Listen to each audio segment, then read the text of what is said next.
very good. All right, so we'll skip over that part.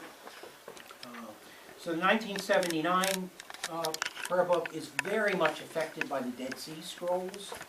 When we discovered the Dead Sea Scrolls, and we learned all these things that we didn't know that was happening in the early church.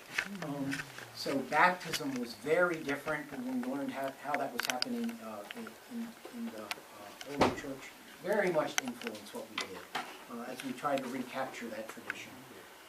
Obviously, the language was modernized, as I said. I did that backwards. 95% of the clergy approved that book, and 80% of the lay delegates. That's also when we took the word Protestant out of the book. We figured people got what we were now, so we just left it Episcopal. The Eucharist becomes our central act of worship only in the 1979 prayer book. So that's kind of interesting. And the stuff that we talked about original sin, it was very much a factor in the 79 book. That baptism is about full initiation into the body of Christ. It's not about cleansing you from something. Nothing terrible is going to happen to you if you're not baptized.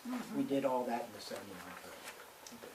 When did the table turn around and the priest? Okay, so on a continuum in different places, but by 79 it was just about gone everywhere. So that would have been happening mostly in the 60s, but some churches held on for a long time. Did you all get that question? No. Yeah. So we spent many years in the church with the table being against the wall and the priest having his back, there weren't any women then, and doing the entire Eucharistic prayer like this, talking to the wall. Where did that come from? From the Middle Ages, when the priest was whispering the canon and nobody cared what the heck he was saying anyway. So yeah, that didn't change until the 1960s. Well, didn't Catholics turn it around after Vatican II? Vatican II influenced all of us, and we were definitely in all of those discussions. All of the mainline churches, the liturgical churches, were in on those discussions. So yeah, that was the heyday of all of that movement in Vatican II. Yep. Thanks. Okay. All right, that's good enough. So we talked a little bit about where I see this going in the future.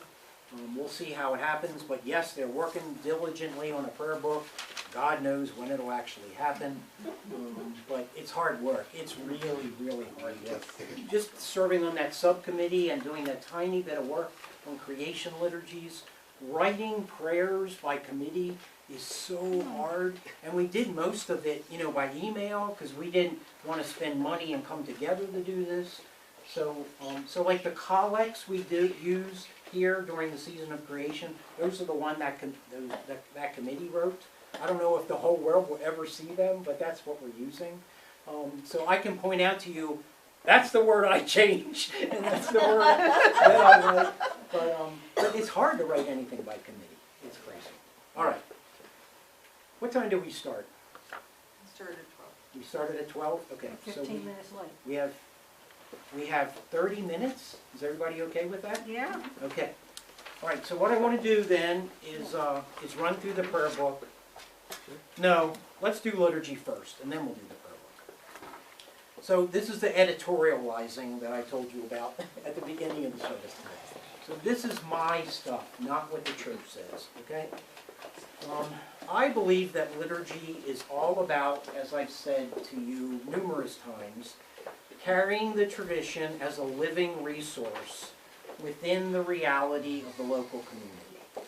So I see that what we are called to do is create a worship experience that always carries on that ancient tradition, that carries on this stuff from Hippolytus in the 3rd century, that continues to honor what we are, that never strays from our order of worship, never, ever, ever, but says it in a way that speaks to people in this church in this time. If I was writing these liturgies for a church in North Carolina, it would not be like this. It would be different based on what we're doing, okay? So that's my personal thing. I think it's very easy to be rigid and follow a formula. And I think it's also easy to do anything that you want. There are many, many Episcopal churches that open the prayer book, and this is what you do. And it's exactly what you do every week. And there are other churches, not Episcopalian usually, mostly in evangelical circles, that do whatever the Spirit tells them to do. And they are mostly, that's not fair. The experiences I have had in evangelical churches have been mostly entertainment extravaganzas. They are meant to entertain people and to take them to a different place. There is no order of worship in any of those services. Okay? I think it's real easy to do both of them. If you don't have any rules and you can do whatever you want, this is so fun. This is so cool. And it's really easy to open this book. Let us pray. Both of those are real simple. What we're doing is hard stuff, you guys. It's hard work. I spend a good 10 hours a week just writing the liturgy. Okay? Sure. I bet you do. Yeah, I mean, it's hard work. But I think it's so important that we do both of those things, or I don't know what we're doing here. So here's my personal rules when I'm putting together liturgies. Number one, it needs to be invitational. It needs to be something that we're doing together. And it needs to be the kind of thing that's inviting people who have never had this experience before to come in. And people who have had this experience since they were a baby to be part of this. Number two, it needs to be the act of the community. It has to be something we're doing together. I have no magic hands. Nothing happened to me in seminary making these hands different than your hands. That's why we do the words of institution together in this church. Bishop is not on board with that, and that's why it's not in bold. And I'll let you all make your own decisions about that. But my hands aren't special. What happens to that bread and the wine, in my mind, only happens when we all come together and do this together. Number three, it must be interpreted for the culture and the setting. When we went to Africa and brought organs into the jungle and played music from the Anglican tradition, that doesn't make any sense. We must interpret what we're doing for the culture and the setting that we're in, or it doesn't mean anything. Number four, we need to do that within the core of the tradition. We make things work for the culture that we're in, and we honor that culture, but we always keep it within the body of our tradition. Of course, in this country, we've seen that so often in indigenous communities, and where different parts of the country were assigned to different denominations, and they went to the indigenous community and brought them our worship. That it makes me ill. It makes me sick at the stomach to think about that. And I spent a fair amount of time in indigenous communities in my career trying to fix that and saying, this worship needs to be your worship. We need to be in this box, but it needs to be your worship. How would you worship God in this situation? And I've learned so much from natives about that I can't tell you. And number five, it needs to be, as I was talking about today, a springboard to social justice. Liturgy is about taking us out into the world to do it. Abodah, it's about worship and service. It's the same thing. It's about getting out there and doing it. Liturgy for me is the common action of a visible community, and it's the reminder to go out there in the world and do it. Good? Good. Okay. We are now going to go through the prayer book in 20 minutes. 20 minutes. Okay. Now we're in 20 minutes. So and my goal here is just so that you know what's in the book, okay? Just so you have some feel for what's in here. So we already did the ratification. The preface on page 9. Does everybody have a prayer book?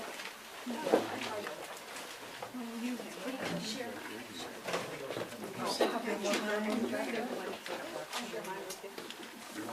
bunch of them on the table, that was the only one I could find down here. Okay. Can we share? There's one there. I'm okay. Prayer book for sale. Somebody want mine? We need another one? Somebody need another one? Did he explain? Good. It's not supposed to be the body.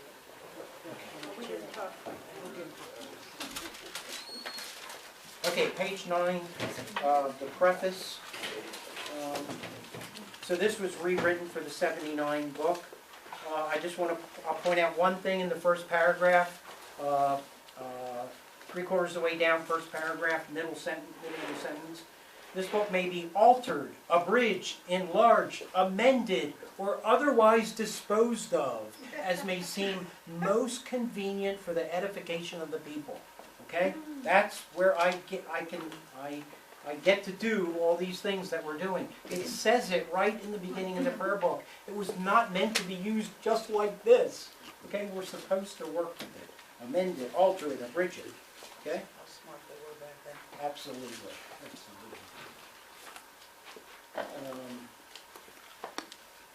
Page 11, second to last paragraph,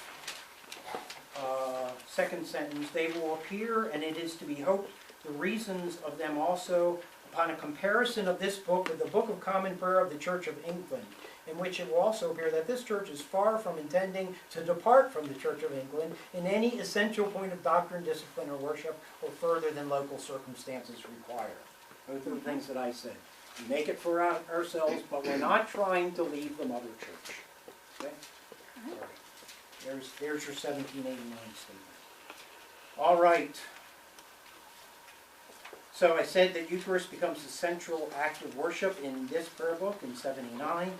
That's part of what it says on page 13 concerning the service of the church. Next page, the calendar of the church year. You will see our principal feasts listed there. You don't have a prayer book? We're on page 15. So all of them you would probably guess, except maybe Ascension Day, which one of our seminary professors tried to trick us on. Got it. Those are our essential feast days. Top of page 17, other major feasts. That's the first time we put females in that list. Mary the Virgin at the top there. And Mary Magdalene at the bottom. Okay, those are the first women in the book, respective feast days.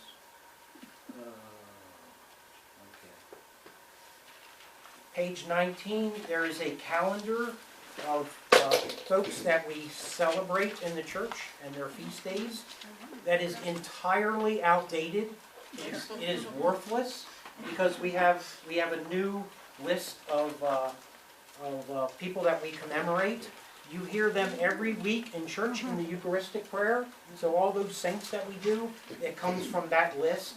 And we have a big book. So these are all outdated. I mean, we have many, many more than what's on this list. Okay? All right.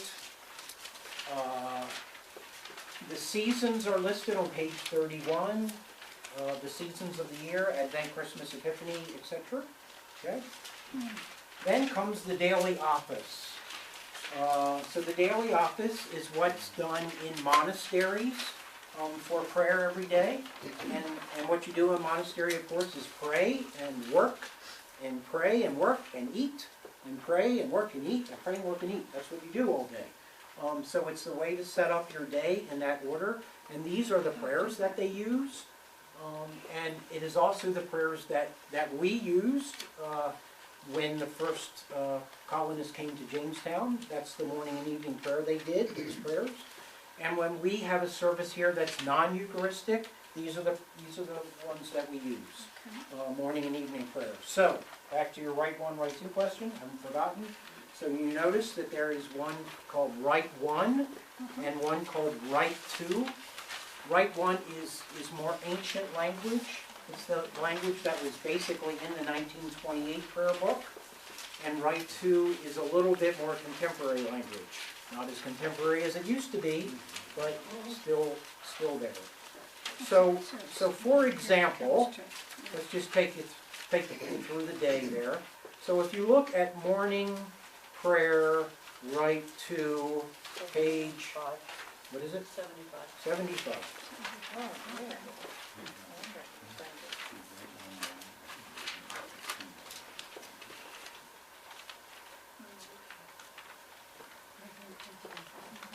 Wasn't this so that not just monks, but anybody can do Exactly. morning prayers? So the whole idea was to bring this to everyone so that we could all do it. How many monks are there in the Episcopal Church? I don't know a Know the number. word? I don't know a number, but there are plenty. Chuck Hannon is one of them, okay, in our tradition here. He's a married one. We still have nuns, believe it or not. Yep, we do. So yeah, the point was made that so that this is for all of us. So if you look at page 75, the early morning prayer Rite 2, you get the idea. You start with some excerpt from the Bible, and then you do some sort of opening acclamation on page 78, and then you do a confession on page 79. Then you do something from the Psalter, from the Psalms. Then you do a lesson on page 84. And then you follow that with a canticle, which is also from the Bible. And then you do the Apostles' Creed, and then you do the Lord's Prayer, and then you do a set of suffrages, and then you do a collect, and then you do a general thanksgiving, and you're finished. Okay? Can you define a collect? A collect is a prayer to gather or to summarize something that's happened in the liturgy. So we do collects at the beginning of the service to kind of express where we're going in the service, and then one do at the end of prayers of the people to finish our prayer to God. Yeah. Okay, so there are those kind of services in here for morning prayer, for noonday prayer, for evening prayer, and then Compline on page 127, which is a prayer right before you go to sleep at night. If you've never gone through this process of prayer, some people find it extremely helpful. Priests are supposed to do this every day, okay, the office, and many people use this as one of their regular daily disciplines, these series of prayers. So I commend it to you to try sometime. I think it's very helpful. For the first time this year at our clergy retreat, we used morning and evening prayer and compline as our set for the day, and it was quite freeing in lots of ways. It was kind of interesting, but many people find it very helpful as a spiritual discipline. So I just commend it to you. There it is. Okay. Daily devotions come after that. So these are prayers, page 136, that are set up mostly for families to do at home. They're very simple, very easy to follow. Okay. As always, we always have lots of directions and instructions for you at the end and beginning of all of these things. So there's lots of things that tells you what to do. After that, on page 148 comes the Great Litany. Those of you who were here on the first Sunday of Lent know that we begin Lent with this here at Grace St. Paul's. This is a very ancient litany of the Church that's used especially during Lent and on Rogation days. Anybody know what Rogation Day is? Know that crazy language? I used to. So Rogation days were special days that were set apart to honor creation. Mostly But the way it was set up was when we were all living in rural communities, it was set up to honor when the crops were planted and when the crops were harvested. That's where Rogation Days came from. And of course, we never let anything go in the church, so we still call it Rogation Days. All right, so that's what we did there. So the collects that we talked about are start on page 158. And we have traditional ones and contemporary ones, the same ones in different language, kind of like Rite 1 and Rite 2. Here at Grace St. Paul's, we use the contemporary ones at our 7:45 service on Sundays. We use this prayer. And at the 10 o'clock service, we either write our own or choose one from another source. I'll tell you why. Because these collects in the book were written. There's one collect written for the entire 3-year cycle. In other words, we have one prayer for all 52 weeks of the year. Well, remember, we have a 3-year lectionary cycle. So the collect really only applies to the set of lessons for one of those years. And sometimes they just don't make any sense with what the rest of the service is saying. So we use our own collects at 10 o'clock to match them directly with the readings. But they're all right here, and you see that we have them for every occasion. Okay? Steve, Yep. looking at the one for today, Yes.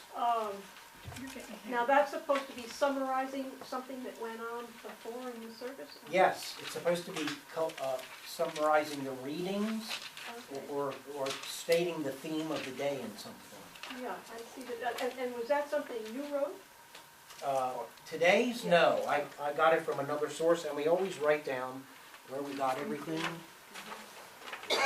Oh, adapted from the Prayers for an Inclusive Church There. by Reverend Stephen Shakespeare. Right. So there's an Anglican priest in England named Stephen Shakespeare who has written a set of collects and a couple other prayers that I just find very helpful on lots of occasions. We use him relatively often. And yeah, so you see, if you compare what we use today with what's in the book, you see that Somebody there's asked not... me if you were saying Stephen Shakespeare one day. Somebody what? Somebody asked Oh, if I... Stephen Shakespeare. There are a lot of Stephens around here. Trick. It was a trick. That's cool. All right. So after them, there are also collects for special occasions. They're all things at the end of that. Okay. And then comes proper liturgies for special days. So these are liturgies specifically set up for certain days of the year. The first one is Ash Wednesday.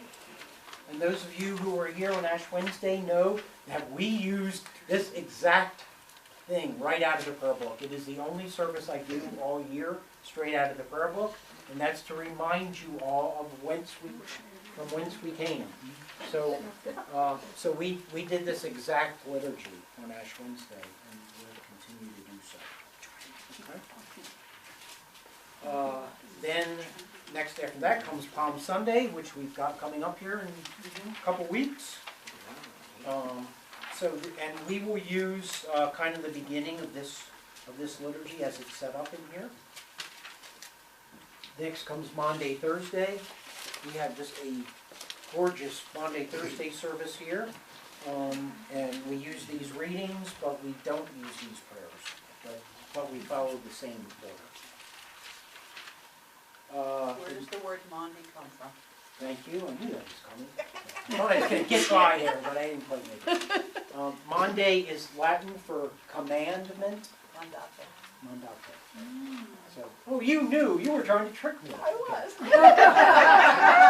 Get by with those fancy church words. Thank you, thank you. Please stop me on every one. Please stop me every time. Thank you. So it refers to commandment and Jesus' central commandment.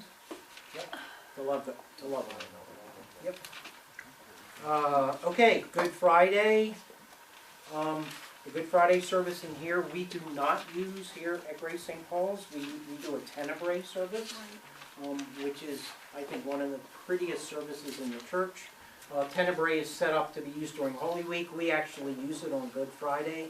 This language is so sacrificial and so laced with blood atonement that I can't figure out a way to salvage it. So we do a Tenebrae service that I think reaches everyone on a really, really deep level. I think it's one of our most gorgeous liturgies of the year. The choir is a major part of that, and we go through the entire Passion story in that with music to match the Passion. It's great. What does the word tenebrae mean? Sorry. I got it. Give me a second. Shadows. Tenebrae means shadows. Ooh. So what we do in that service is move from light to darkness as we move through the Passion story. And when we get to the end, it's almost completely dark. And that's the idea, is to create that shadow feeling. Okay? Which is the opposite of Christmas Eve. When Yes. you start Right, out where you with go darkness, from you light darkness all to the light. candles. And that's what we did this year on Yeah. Advent Yeah. for Christmas Eve, because we had that Yeah. combined service. Yeah, it was And beautiful. we couldn't figure out how to do that, so we did a backwards Tenebrae service. Oh. It was So good. that was pretty cool, going from darkness to light. There's a service here for Holy Saturday. It's really, really short. It's the shortest service in our book. You say that prayer, you say the scripture reading, and you go home because it's Holy Saturday and nothing's happening. So it's really, really short. And after that comes the great vigil of Easter. This is the main service of the year in any liturgical church. It has fallen out of favor in many places because the vigil is a long service. We've shortened it tremendously here at Grace St. Paul's, but it's still going to be 2 hours. But a vigil, of course, in the old days was a service that started at sunset and completed at sunup. We don't do that anymore because nobody in our culture does that. But we follow the same kind of idea. It is a beautiful, beautiful service, and we try to honor it really well here. But this is the central service of the year in the church, even though many people don't go to it. Okay? Bill? I have always wondered, I have Catholic friends who did Stations of the Cross. Yes. And I see that we have a service here. Is it the same, or? No. Well, I it wouldn't is. think it'd be Catholic completely, but. No. So yes, we do a Stations of the Cross service on Good Friday, and we do it on the Labyrinth. So we do the service before the Tenebrae service at noon on the Labyrinth, and so it's we do it as a walking meditation, and we display the stations as we go, and we stop at the reading of each station. And what we've tried to do is make those stations speak to us in the contemporary world, in the world today. Okay. So this happened to Jesus at this point in the Passion. What does that mean to us? How do we live our lives because of what happened then? So we try to make it a real contemporary thing and a walking meditation. But we think, again, it's important to honor that tradition and to hold on to that tradition, so we continue to do it. We just do it in a slightly different way. Good? Yep. Good.